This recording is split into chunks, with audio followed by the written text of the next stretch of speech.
boy oh boy, here we are. We are going to talk about mastering in the home recording studio.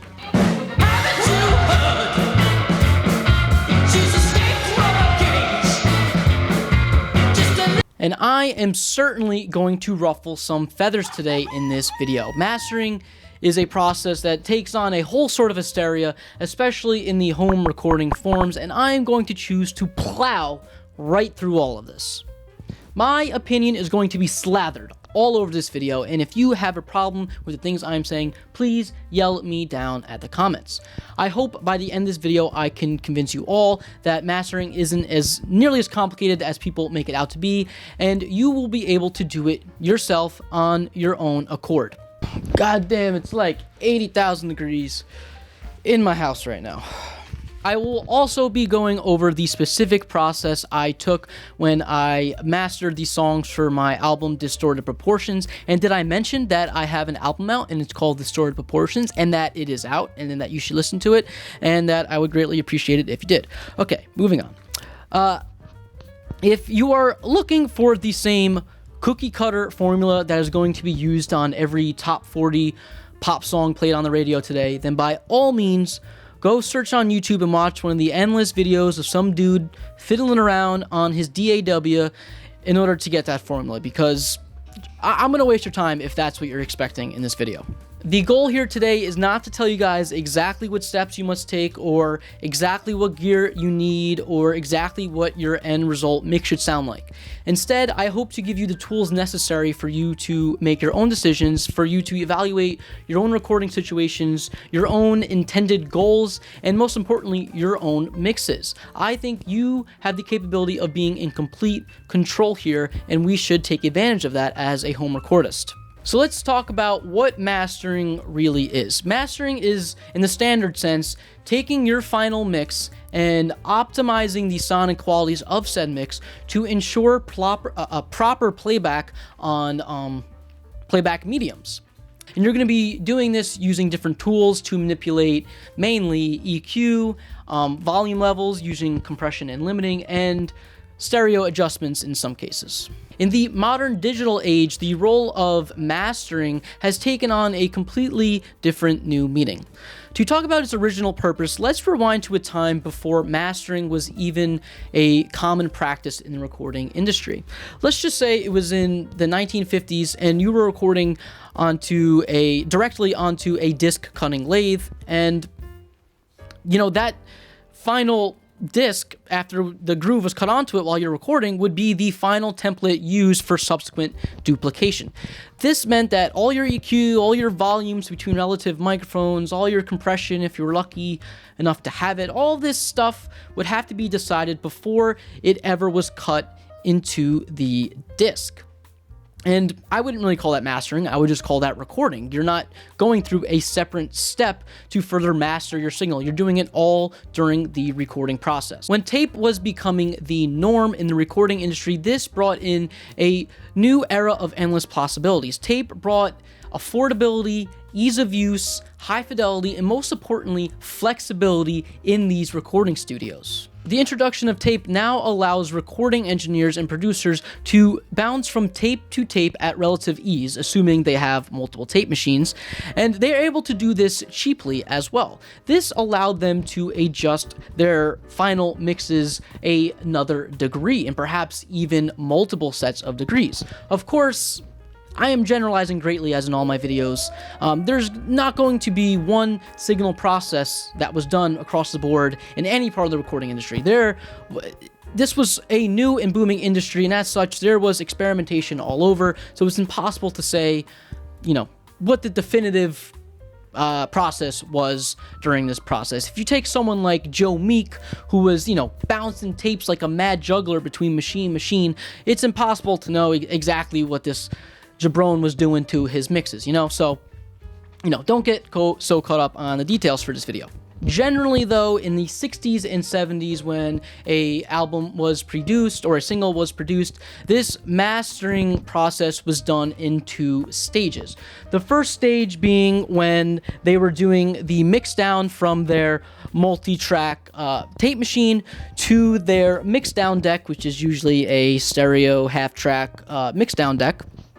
And the resulting musical signal that was onto that tape was to be the master tape, which the producer, the artist in question, the recording engineer, whoever else is involved in this musical project, whatever is on that tape is what they should all agree upon and think is the final mix. It should be exactly how they want it, exactly what they want the end user to hear. In a perfect world, this master tape would then be used for all subsequent duplication processes. The second stage of the mastering process involved when you were preparing the master tape from your mixdown deck for another playback medium. Prime example here is going to be if you want to press a 45 or an LP for an album. That would have to go through a second stage where someone called a mastering engineer is going to further manipulate the signal in order to ensure proper playback on a record player. The adjustments here are mainly going to do with the EQ, and the mastering engineer has to take into account the physical differences between, magnetic particles on tape versus the needle and groove system on a record player. There is going to be different playback responses to these 2 mediums, and this is why something like the RIAA equalization standard exists. So to reiterate, the mastering engineer would further manipulate the audio signal before that signal was cut onto a master disc on a master lathe, and that master disc would then be used as a template for all of the vinyl pressings afterwards. Fast forward to the digital age, and we can see things have changed quite a bit.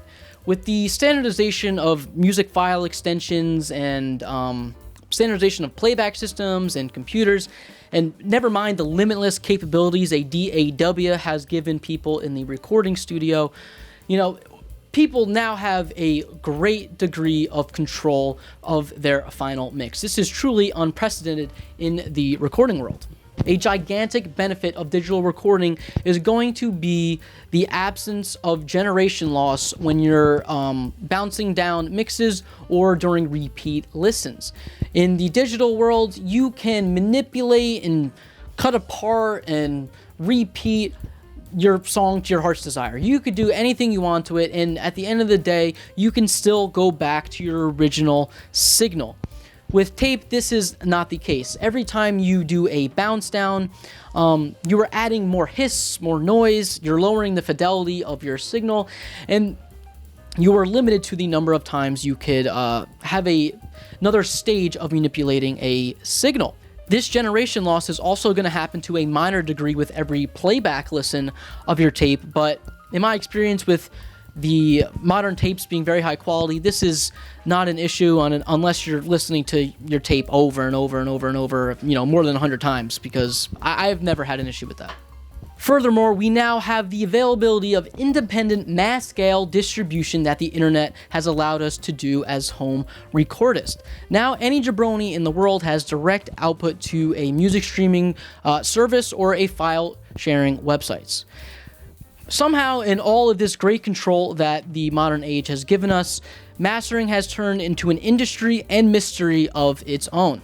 The role of a mastering engineer has changed from its original intent. Now, a mastering engineer, instead of preparing the signal before being cut on a master lathe, is now preparing the signal for digital distribution. And mainly during this process, we are talking about adjustments being made to the EQ, to the volume levels using compression and limiting, and some adjustments to the stereo width as needed. It also acts as an additional set of ears if you're outsourcing your mastering role. Unsurprisingly, the incredible degree of precision the modern digital DAW world has given us has people gone absolutely mad. People are obsessed with 1,000 different graphs and metrics and acronyms and all this business, and I'm telling you, listen. It does not need to be this complicated. I'm telling you, as long as you have a good set of ears and are willing to put in some practice, it does not need to be this complicated as all. Music is meant to be listened to with your ears and not with your eyes and numbers, and at the end of the day, that is what is most important. I think people often forget that at the end of the day, we are home recordists, and I think it's important that we act as such. As long as we have the three basic elements in mind, E.C.L, as in EQ, compression, and limiting, we are going to do just fine. I promise you. Okay, so let's begin. The first step you must take when you are mastering your song should be to start with a good mix. If you do not start with a good sounding mix, every subsequent stage of your mastering process is going to be tainted by the bad mix. Mastering is not going to be a cure for anything. Don't expect to take your half-baked mix and run it through a Studer 2-track and expect magic to happen. It's not going to happen. If you start with a bad mix, you're going to end with a bad master. It's as simple as that. All of your mixer settings on your console should already be determined at this stage. Your EQ for each track, your relative volume for each track, your compression, your send effect returns, all of this should be already figured out at this stage. And your EQ should also be roundabout exactly where you want it to be. You want your highs to be prominent, you want your lows to be focused, and you want your mids to be trimmed. You know, you don't want a complete mess on your hands. You want something that's focused. And if it's not focused at this stage, when you listen to it on a consumer set of speakers, it's not going to magically get better. So it's important to have a somewhat prim and proper EQ landscape at this stage. Landscape, I don't even know what words I'm using. At this point in your mixing stage, you should also be listening to your song through some master bus compression. I always mix my songs with some master bus compression, and this is often what people are talking about when they're talking about a good sounding mix that has glue, people like to say. And you know, really the main purpose here is going to control the dynamics and peaks, and it can also help dictate the energy of a song. For example, you might want to use a slower attack time and a fast release time on a rock song where you want to have a lot of energy and a lot of pumping. And, you know, you're not going to want to use the same settings on a jazz song where you're going to want to be a lot more subtle, and your release time is going to be a little longer, and you don't want to hear these audible effects. You want everything to flow very nicely from one bar to the next. And you really shouldn't be going too crazy with the master bus compression ratios. I usually tend to stay on the low to moderate side. But this is purely based on the compressors I have, and depending on the compressors you have, that might be completely different. After you set your master bus compressor and you like what you hear on your ears, you should be ready for your mixdown. And if your console does not have any automation, you are going to have to practice any volume changes that you'll be doing on the faders, or any effect return changes, or any muting of tracks. And, you know, on some high production songs that I have done, like for example my song Serial Skinner, you know, the numerous Foley effects that I used on that song got really complicated due to the limited number of tracks I have on my 16 track, and there was a lot of volume changes, a lot of reverb send changes, and it took me a lot of practices until I got my mixdown performance spot on exactly how I wanted. So, you know, this was the case in the studio before automation was commonplace with mixing boards towards the 80s and 90s. And obviously, with something like a DAW, you have limitless capabilities of controlling the volume and, you know, all these parameters throughout every single second of the song. So that is not going to be an issue if you're using a DAW. And you're also going to want to start thinking about your final master EQ. And you're going to be thinking about this for two reasons. The first reason being if you're recording to tape, and the nonlinear playback and the frequency playback response of tape machines is going to affect your signal, especially on these low-end consumer decks that really can color the signals, especially with a lot of loss of high end. And this wasn't as much as an issue in a high-end recording studio with high-end tape decks, but it is still something to consider. And the second reason you're going to be thinking about your final master EQ is because you want your song to sound good on a wide variety of playback systems. And if you're listening on a proper set of monitors, and I'm talking about speakers and not computer screen monitors, if you're listening on a proper set of monitors, the signal you're hearing theoretically should be as neutral and balanced as possible. Of course, when you're mixing down in a control room like I have that's not acoustically treated in a single bit, that is of course going to color the signal. So in these types of situations it's not ideal, but regardless, the signal coming out of your neutral and balanced monitor speakers is not going to translate exactly to the playback on a consumer set of speakers. All we need to know, though, is that our mix needs to sound great on a wide variety of playback systems. And there is only one tip I can give to you for this, and this is to listen to your mix downs on as many different playback systems as possible, preferably on playback systems that have different sized speakers. Or if you're listening to your mix on your puny little cell phone speakers, can you hear the bass drum? Can you hear the bass guitar at all? At the same time, if you put your mix onto a hi-fi home system with full-size speakers, is that low end going to completely drown out the rest of the mix? These are all things that you need to hear with your ears, and through an iterative process, you're going to learn how to get your mix where you need it to be and where it's going to sound great on a wide variety of playback systems. And you're never going to be able to find a final EQ that works great on everything. You're gonna have to learn to compromise and find something that works best in all situations, instead of finding something that works perfect for one medium and not perfect for another playback system. And the last thing we have to touch upon is limiting. And I think this is a step that often gets overlooked by the up-and-coming home recordist. Limiting is essential if you want your mix to be loud.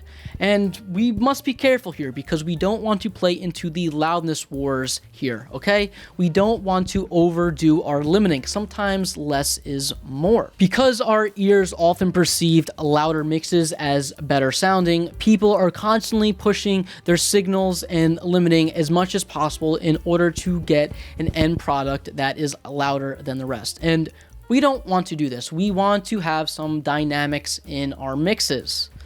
And let me tell you, having a loud mix is not nearly a necessity as people make it out to be. Let's go over to my stereo hi-fi so I could further illustrate what I am talking about here. Let's take a look at my stereo hi-fi. Let's play some music through this playback system and set the volume so the music coming out of my speakers is loud and the VU meters are peaking. At this volume, my whole house is practically shaking, and if I go any louder, I'm going to hear audible distortion coming out of my speakers. Well, look at how much more swing I have left in my volume knob. I have a lot more gain left in this system. This means that I could have had a song that was, half the volume of the song I was playing, and my hi-fi unit still would have had enough gain to make up for this fact. Now, of course, I'm being really dramatic when I say half the volume, but when we're talking about people getting their mixes louder than someone else's, I mean, we're not talking about half the volume. We're talking about a few dBs here and there. And, this is going to translate to a bunch of different playback systems. I guarantee you the audio system in your car has plenty of gain left on that knob until your music starts distorting, and it's really only because of things like cell phones and Bluetooth battery-powered speakers where people are constantly listening to their music on full volume, and because of this, the loudness wars kind of have come back in style because unfortunately this is a really common way for people to listen to music. A lot of people listen to music through their cell phones, and as a home recordist, if you want new people to listen to your music, you might have to worry about them listening to it on a phone speaker, and because of that, you might want to play into the loudness wars, so to speak, a little bit here. Okay, so everything is a give and take.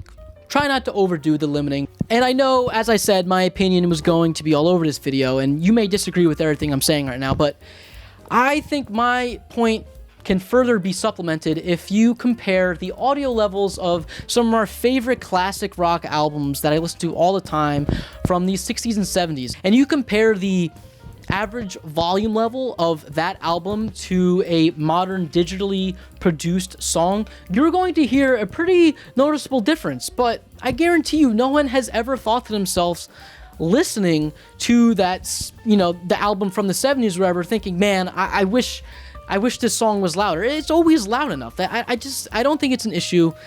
People get so caught up on it, and I don't know. I'm just gonna move on because I can't shut up. To take a step back, limiting, we want to be somewhere around 3 dB, 6 dB. We generally want a fast attack time and a fast release time. We're really just trying to catch the loud transients, and that's it. We're not really trying to affect the overall energy of the song. What I like to do is I usually try to increase my limiting until I hear an audible effect, and then once I hear an audible effect, I usually roll it back a couple dB from there, and that ensures me that there's the end user is not going to hear any pumping from the limiting, and it's going to give me a pretty good level where I need it to be. And you must remember that limiting should always be your last stage in the mastering process. If you start doing something like EQ to your already limited signal, your signal is no longer going to be limited. You're going to be boosting frequencies, and now that brick wall limiting effect on your audio signal is no longer going to be present. Just something to keep in mind. All right, so I touched upon the three main ingredients, E.C.L, an acronym I now coined. Let's move on to mixdown mediums. Your mixdown medium of choice can obviously vary widely in choice. The classic home recorder setup is going to be the cassette deck. The cassette deck was a real game changer in the home recording community, as I talked about in my last video. So, always a great option. I have used tape decks multiple times during my mixdowns. Now, usually you want something a little better than a cassette deck, especially the low-end consumer ones I have that I'm constantly having issues with. You want a half-track tape reel-to-reel. I use my Tascam 22-2. This machine has two speeds, 7.5 inches per second and 15 inches per second. In general, tape speed, with tape speed, the higher the speed, the higher fidelity you're going to get, the less hiss you're going to get, the more high end you're going to get, and a little bit less low end you are going to get. The kind of standard middle ground is going to be 15 inches per second. This is like the perfect rock sound that we're all used to, a pretty decent low end bump with an okay amount of highs, and that can be compensated during your mastering EQ process. And during the later stages of tape recording, 30 inches per second machines became more common. In the older days, in like the early days of tape recording, you might have had a machine that was only 7.5 inches per second, like this machine also has as a low speed.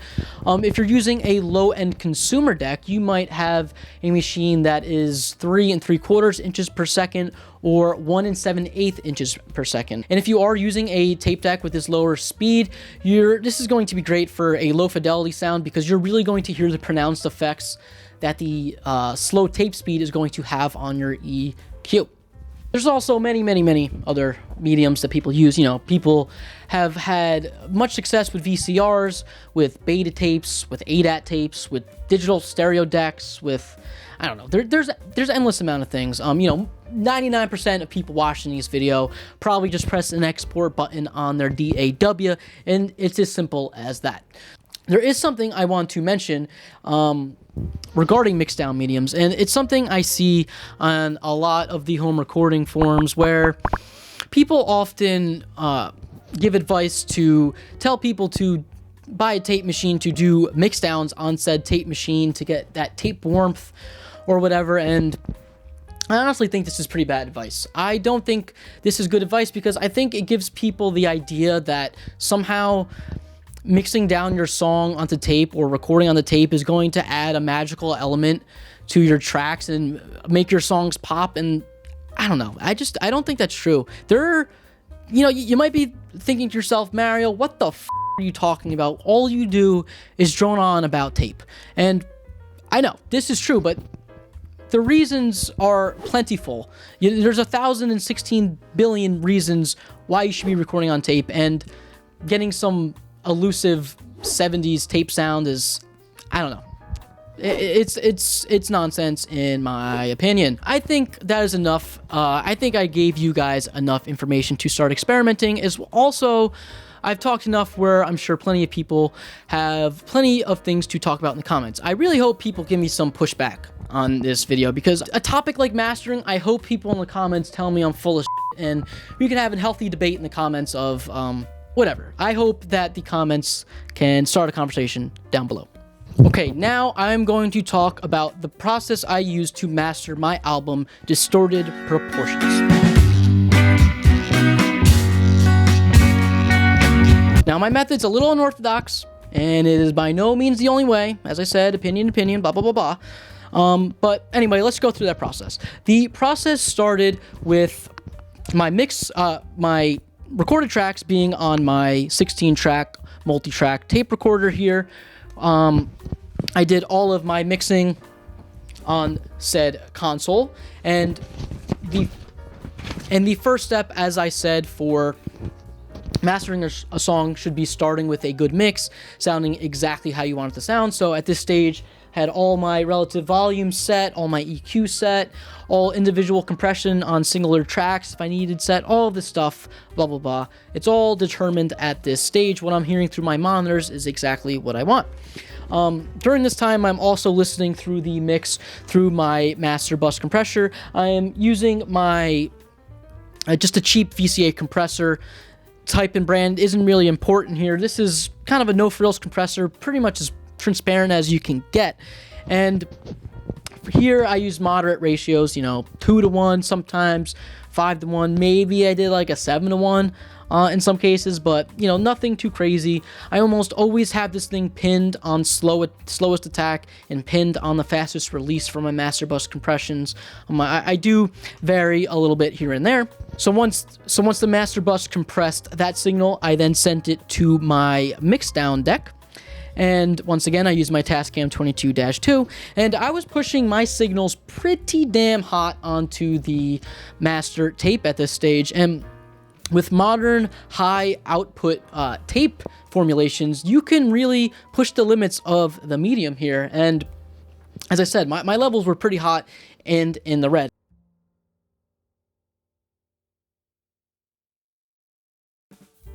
This is not the only stage where you could be adding some, where you could be pushing the levels. You could be pushing your levels during the master bus compression levels. When I'm mixing on my console, I am often pushing my levels pretty hard through my master bus, and the peak LED lights do light up quite a bit. And on an analog board, that's okay as long as it hears. It sounds good in your ears and you don't audibly hear distortion, you're gonna do just fine. So that's just what I do. So yeah, analog distortion during any of the mastering process can help you. It doesn't always help you, depends on the equipment. A lot of the more high-end equipment sounds a lot better when you overdrive it, especially certain compressors. So once I got all my tracks mixed down onto my master tape, I would then move on to my next song. And, after I recorded all these songs on the album, 16 or so, whatever they were, I would then take the master tapes and do my second stage of mastering all at once on the same day. So the second stage involved me, as I said, taking all of my master mixdowns and passing them through my newly acquired parametric EQ. And this is where I boosted 4 frequencies. The 4 frequencies aren't too particularly important here. In general, what I look for is for the high end, I like to hear the cymbals and the clarity of the voice, but you don't want it to be too harsh where the instrumentation is hard on your ears. The low end, really just want it to be trimmed. You know, I don't want a really loose low end. I want to hear the bass drum and I want to feel a little bit in my chest, but not enough to overpower a speaker system. Then for the lower mids, I like to boost it a little bit to give the song some body. And finally, the upper mids, I exclusively would sweep the EQ until I found the snare, and then I would boost the snare just so the snare would come out as much as possible in the resulting mix. And then following my parametric EQ, I sent the mix through the same VCA compressor that I used during the master bus compression, but this time it is going to be acting as a limiter. I really look for like 3 dB to 4 dB of limiting on all of these tracks, and once I got that where I wanted it to be, it went straight into my cheapo Focusrite interface and right into Audacity, and voila, I had a WAV file final for digital distribution. And if you're working on an album, now is a really important time during this final stages where you put all your songs in a row and you test for your transition between songs, your gaps between songs, your volume changes between songs. You want everything to be consistent, you want everything to flow correctly, and you want to make sure at this stage is exactly how you want it to hear if someone were to listen to these songs in a full-length LP type of setting. And to ensure as consistent variables as possible, when I did my mastering, I mentioned before, I did it all on the same day. So all of my master tapes went through my last stage of mastering, during the same session. This way, I could keep my volume levels as close as possible. And I warned you guys, my opinion was going to be filthily just smeared all over this video, and I apologize for it. You know, try not to get so caught up on the graphs and numbers and the visuals of the waveforms you're seeing on your computer screens. Music is heard with your ears and not with your eyes, and I stand by that. And as long as a home recordist, you are happy what your end result sounds like and playbacks on multiple systems, that should be your final mix. And that is my opinion, and I am sticking with it, Missy. I also wanted to take this time to go over some fan mail in this video, and this time it's an actual person and not just a fictitious literary device. This comment comes from Castaway Music, and the comment reads, in reference to my album, "Love the snare sounds. Thank you. Great arrangements, really like the mono release. Was there an interesting reason for the mono release?"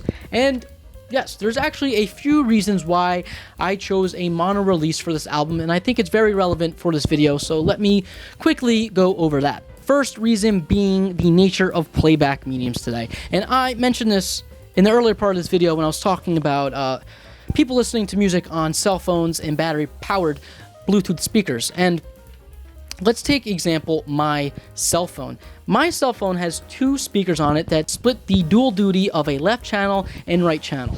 And the left channel is played back by the in-ear speaker on my cell phone. And the right channel is played back on the main, bigger speaker on the bottom. And these 2 speakers are completely different construction, and because of so, they have different playback responses, and they also have different playback levels.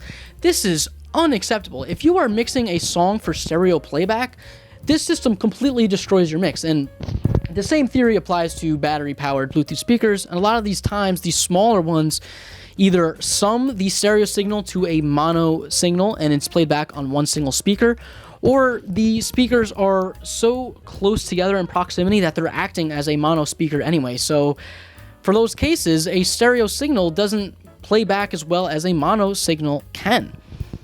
Additionally, with these cell phones and Bluetooth speakers, is you have to start mixing your songs in mind of these really small speakers. Once again, I touched upon this earlier, where your bass drum and bass guitar are going to have a real hard time coming through your puny little cell phone speakers. So you're going to have to start adapting your mixes for these reasons. And interestingly enough, record producers from the 60s and 60s were making the same decisions that people like myself might be making today.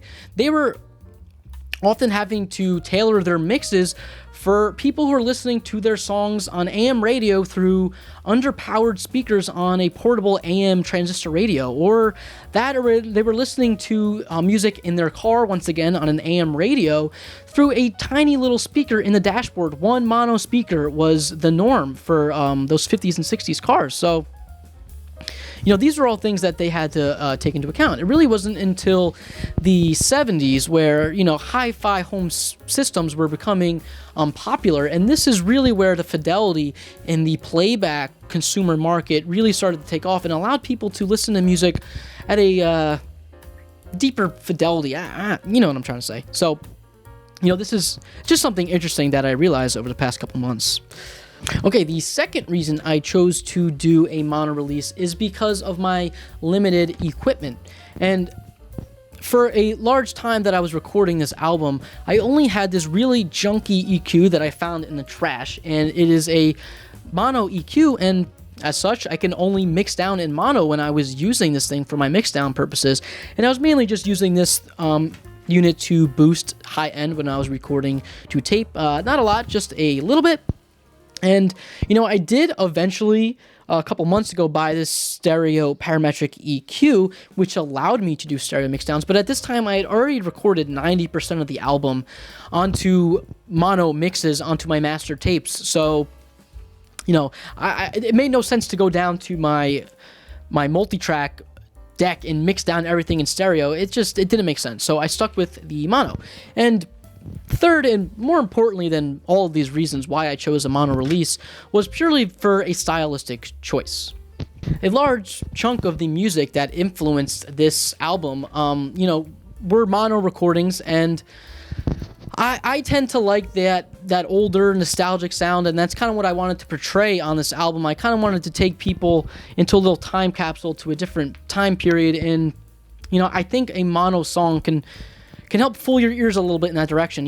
If you have a stereo drum track, for example, where your tom fills are going across the stereo image, that's never going to sound like a 60s recording. So, these are all, those minor things are something to consider. All right, I think that is enough for today. We touched upon a lot of things. I yapped a lot. I said a lot of opinions. Once again, I really hope we can continue this conversation down in the comments. I really want to hear your guys' process. I really want to hear some people disagree with me. I also would love for you guys to check out my album, Disordered Proportion. Please, please, please, I would love the feedback and any support you can afford me. I appreciate it very much. So long, farewell, au revoir, auf Wiedersehen. I like to stay and taste my first champagne. No.